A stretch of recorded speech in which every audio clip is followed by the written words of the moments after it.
there, everyone. My name is Jerk, and this is the big show. Thank you for tuning in on this glorious holiday.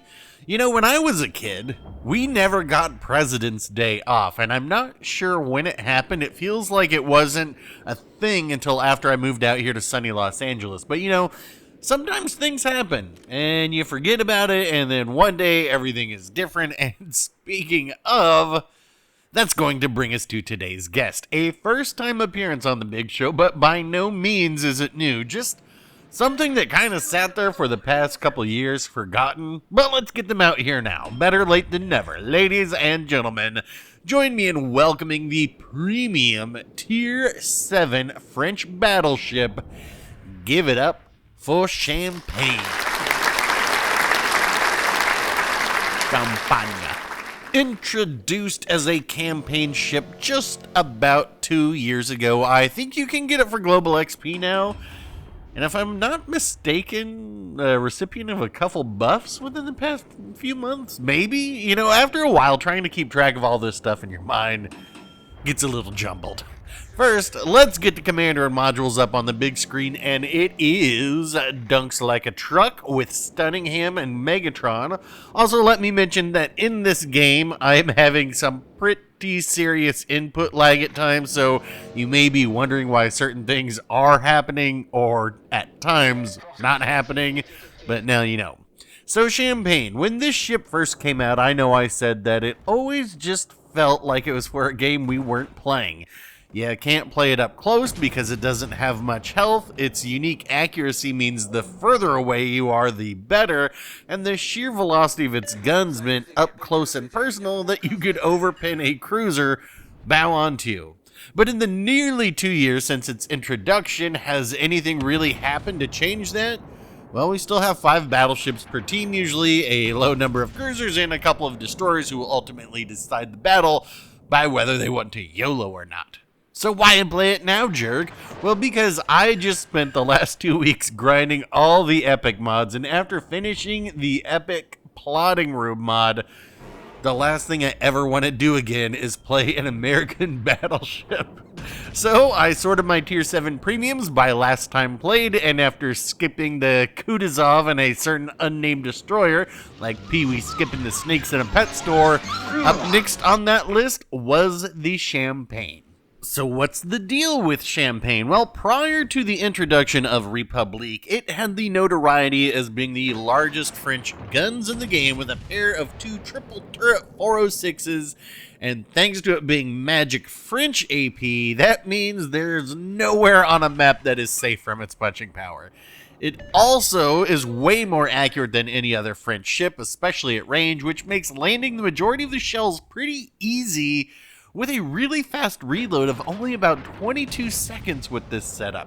Combine that with the special powers of Azure Lane Dunkirk, being able to switch shell types instantly, and you know, maybe this ship is compelling. Well, it's certainly more compelling when you spawn on a flank and can more readily create crossfires, but I didn't. I got the center spawn, and rather than give that up for no particular reason, I am just going to stay right here and use the accuracy of these guns and the HE to make life a living hell for that Jean Bart. If you didn't catch it at the beginning, the enemy destroyer is an Elbing, and while they do have long-range slow torpedoes, they aren't the speediest of ships, and so I'm not really too worried about them coming straight at me to try and torp me, especially when I see their smoke cloud kind of forming right there. So what I'm doing is trying to keep my bow or stern facing towards where their torps could be coming from if they in fact decide to torp me. And while I do that, we are just going to keep lighting this Jean Bart aflame, and I'm sure they're having a miserable time. I don't know if you saw that, I think it was my second salvo on them at the very beginning was a triple fire in one salvo. That was pretty crazy. And yeah, these guns are just so accurate that it is very easy to put these shells exactly where you want them really, really fast. Look at this reload on 406mm guns. And we just keep pumping out the damage right there. Anyway, we're seeing where the red team's flowing, right? We know that they're flowing over to the C side right now, and my team appears to have essentially 1A and are trying to push through there. And while our team on the east is holding south of the island, I'm going to try and reposition to get a little bit better of a crossfire setup with against the reds that are flowing into the sea cap. And right there, we just got our first ship sunk with the Jean Bart. There is a Kansas that was spotted briefly. I keep waiting for them to be spotted again, but I'm not sure if they're going to be. Yeah. Oh well.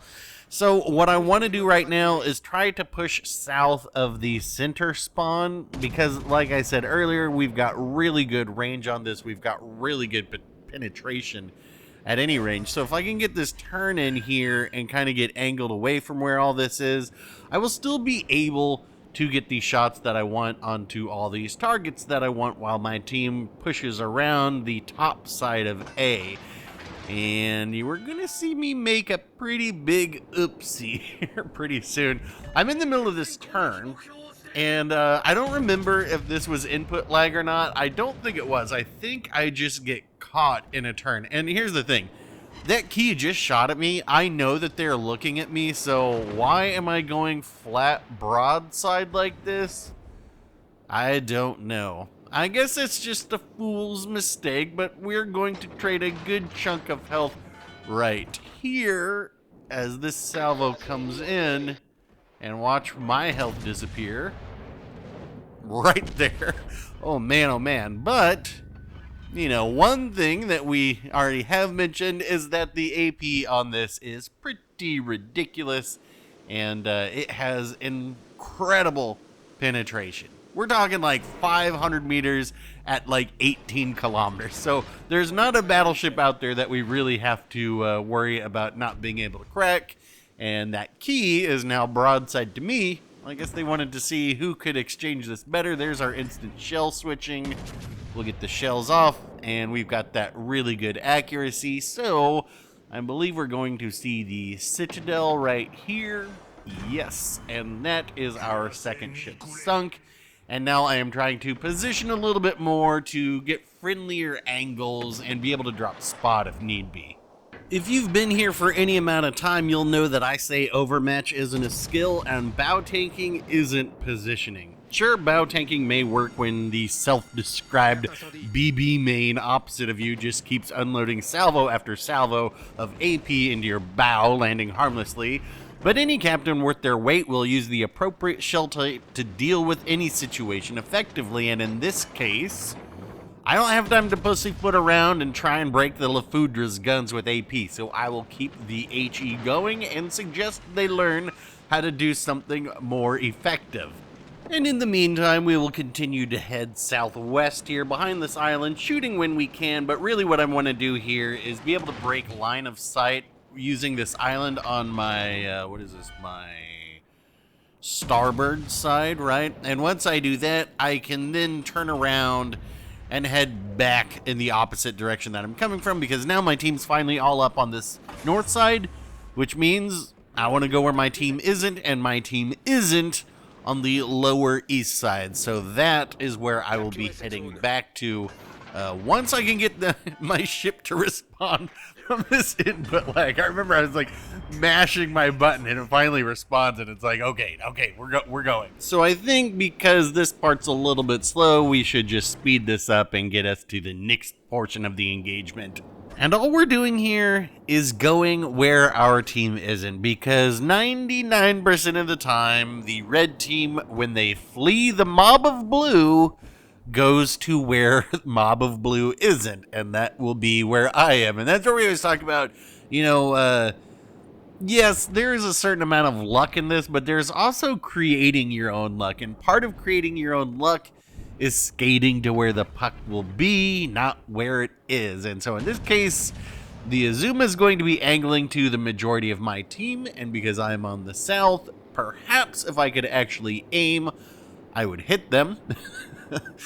But as it were, I've got a much better look at them now, and so we have our shot lined up, and we are going to get it off right here. And let's see the champagne accuracy. Man, look at that grouping. That looks really good. And bonk. There we go. So that is our 4th ship sunk, and this means to get the Kraken here, we're going to have to sink the Elbing. And what I'm looking at here is the direction that this smoke is forming. It's going to the east. That tells me that the Elbing is going behind the island, and most likely they will not be cutting north because that's where my team is. They're going to be cutting south, and that means that I'm going to go over there to be able to head them off at the pass. So let's speed up to that point. And on cue, here they are. And as I mentioned, we know that the Elbing's torps are super duper slow. So if we get turned out, I think we could actually outrun them if we really wanted to. And I was thinking, you know what, do we want to let our secondaries try and get this? But I see our teammates are heading south around the island to try and yoink this. So I'm actually going to have to use my main guns, and right here, input lag. I was mashing the fire button and I was like, no, not like this. But they respond, and there we get Kraken 462 in the champagne. Alrighty, let's see the scoreboard. 2,930 XP for, it's close enough to 3K that we'll call it a very good game. And it looks like a couple others on my team had a very good game too. I bet those are the ships that pushed through the A cap. But a GG to all involved. And that's going to wrap it up for this one. If you too are taking a much needed battleship break after grinding all those mods, give this video a like. If it is a battleship only life for you, no matter what, give the video a dislike. Questions, comments, leave them down below. And if you want to be there to see whoever we have on next, I promise it won't be another Rupert video. Think about hitting subscribe. Thanks for watching, folks. I will get back out there for another one, and we will talk then.